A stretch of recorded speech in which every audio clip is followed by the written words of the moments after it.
BRR local news కి స్వాగతం. నెల్లూరు జిల్లా కోవూరు నియోజకవర్గం బుచ్చిరెడ్డిపాలెం మండలంలోని జొన్నవాడ దేవస్థానం మాజీ చైర్మన్ పొట్టలక్ష్మి సుబ్రహ్మణ్యం నాయుడు జొన్నవాడ కామాక్షి అమ్మవారి దేవస్థానంపై వస్తున్న కథనాలపై మీడియా సమావేశం నిర్వహించారు.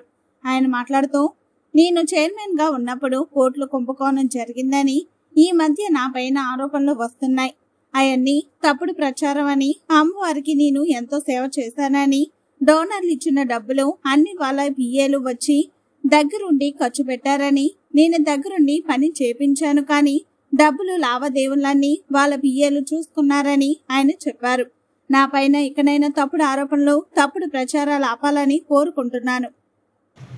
ఈ మధ్యకాలంలో ప్రతి ఒక్కరూ అది ఎందువల్ల మంచికో నా చెడుకో నాకు తెలియదు, కానీ కోట్ల రూపాయల నిధుల దుర్వినియోగం, అవినీతి అనే ఒక మచ్చ నా మీద జల్లడం జరిగింది. నిజంగా దీనికి నేను 2017, 18, 19 దాకా చైర్మన్గా ఉన్న టైంలో అప్పుడు ఎమ్మెల్యే పోలంరెడ్డి శ్రీనివాసరెడ్డి గారు నాకు చైర్మన్ పదవి ఇవ్వడం జరిగింది. నాకు పెద్ద అవగాహన లేదు దేవస్థానం, ఏదో ఆయన ఇచ్చాడు, అమ్మవారి దైవాలు ఒక చైర్మన్ పదవి హోదా అనుకున్నాను. పోవడం రావడం 2-3 నెలలు అదే విధంగా జరిగింది. తర్వాత నీబోటి మిత్రులందరూ కూడా బ్రహ్మోత్సవాలు, నవరాత్రుల్లో టెంపుల్ చాలా చిన్నదిగా ఉంది, పెద్ద వాహనాలు తిరగాలంటే మనకి చాలా ఇబ్బందిగా ఉంది, టెంపుల్ ఎడల్పు చేయాలని ఒక అందరం కూడా మాట్లాడుకొని నాకు డోనర్స్ కూడా సలహా ఇవ్వడం జరిగింది. అప్పుడు నేను ఆలోచనలో పడి మా భార్యాభర్తలు ఇద్దరం కూడా ఆలోచించుకొని గౌరవ శాసనసభ్యులు పోలంరెడ్డి శ్రీనివాసరెడ్డి గారికి పోయి చెప్తే, అలా డోనర్స్ ఉండి పెద్ద అమౌంట్ అవుతుంది, నీకు డోనర్స్ అంటే దిగు, లేకుంటే దాన్ని పగలగొట్టినాక ఆగిపోతే మనం ఏం చేయలేం, 4-5 కోట్ల రూపాయల అమౌంట్ అవుతుంది, చిన్న పొద్దు కాదు అని ఆయన చెప్పాడు. అప్పుడు నేను ఇంటికి వచ్చి ఆలోచించుకొని ట్రస్ట్ బోర్డులో కూడా పెట్టి, వాళ్ళు కూడా అందరూ ఓకే చేయొచ్చు, మంచిదేను, మన టైం ఏదో ఒక అభివృద్ధి అన్నారు. అవతల హైదరాబాద్ పోయి రాజారెడ్డి పూజితమ్మ దంపతులు కూర్చోబెట్టి వాళ్ళు మన టెంపుల్కి వస్తూ ఉంటారు. సంవత్సరంలో 11 రోజులు వచ్చి నిద్ర చేసి కటికి నేల మీద పోయే భక్తులు వాళ్ళ దగ్గరకు పోయి, అమ్మ ఇట్లా ఉంది పరిస్థితి, నేను ఎడల్పు చేయదలుచుకున్నాను, చాలా పెద్ద మొత్తం అమౌంట్ అవుద్ది ఇది అని చెప్తే, సరే ఓకే కానీ మేము కొంత అమౌంట్ కొంత చేస్తాం మేమని చెప్పడం.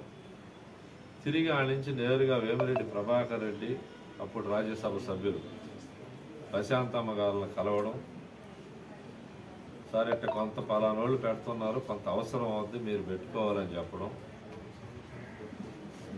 ఎంత అవుద్దంటే అది మీరు ఒక సైడ్ కట్టండి సార్, ఎంత అన్నా కానీ అని చెప్పడం. దానికి ఆయన ఓకే అని మనకు గ్రీన్ సిగ్నల్ ఇచ్చి,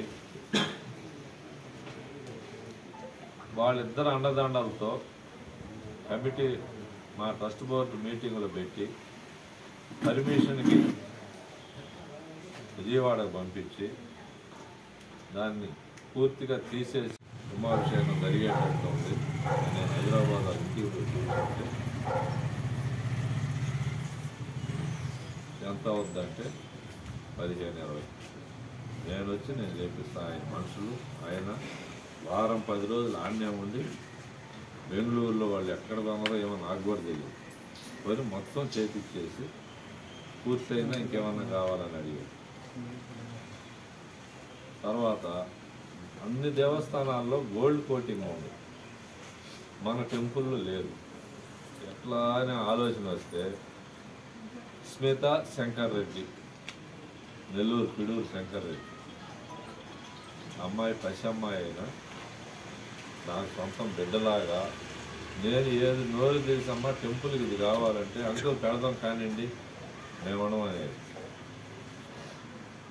మా గోల్డ్ కోటింగ్ కావద్ది, చాలా పెద్ద పోతుంది ఇది, నేను కూర్చోబెట్టి అమ్మవారు ఇచ్చిన ఆస్తి మాకు నేను పెడతాం ఎంతైనా అని చెప్పి వాళ్ళు ముందుకు వచ్చారు.